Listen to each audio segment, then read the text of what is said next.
Thursday night, Major League Baseball is holding its first Field of Dreams game.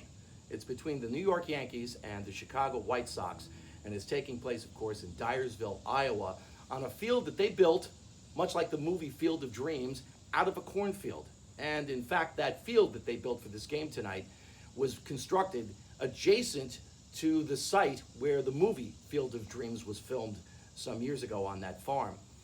And of course, when you think of that movie, there were many lines that come out, but the one that really stands out to mind would be, "If you build it, he will come," which is part of the premise of the movie, of course.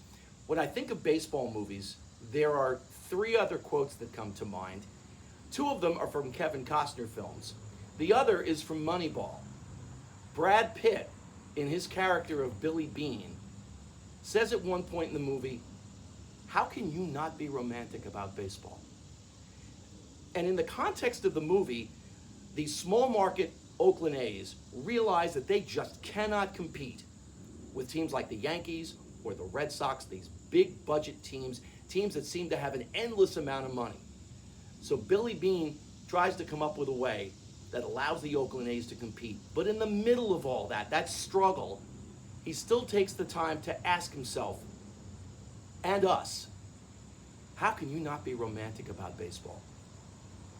The other two quotes, one is from Bull Durham, a Kevin Costner movie, of course, and it's the scene where a very, very exasperated manager storms into the shower, throws the bats down, and angrily yells to his team, "This is a simple game. You throw the ball, you hit the ball, you catch the ball." And then he storms out. And he's right, because in its purest form, it is a simple game. It's a pitcher playing catch with a catcher. It's an infielder playing catch with a first baseman. It's an outfielder playing catch with a relay man or a cutoff man, or maybe playing catch with his catcher if he's throwing the ball home. And invariably, the team that plays catch the best is probably going to win. But that line about being romantic about baseball sticks out to me. For Father's Day this year, my son gave me this sweatshirt.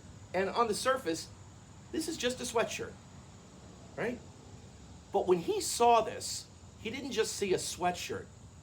What he saw was the logo on a t-shirt that I had when he was little, playing on his own Field of Dreams, much like the one you see behind me. And I invariably would be wearing that shirt with this logo on it as I would throw batting practice to him in some of the various cages here in town. Again, how can you not be romantic about baseball? The last quote that comes to mind deals with the way that we learn the game. And for many of us, it's our dads. They're the first ones who teach us the game. Maybe our moms are involved or grandparents. For me, it was all three. I learned baseball from my dad. My mom gave me a love of the game. She had grown up in Brooklyn, was a huge Dodgers fan. She instilled that love of the game in my sister and me. And I have vivid memories of playing wiffle ball with my grandfather at his house. So all three of them stand out. But it's not lost on me that Field of Dreams, the movie, ends the way so many of us start our baseball careers. Dad, you want to have a catch? How can you not be romantic about baseball?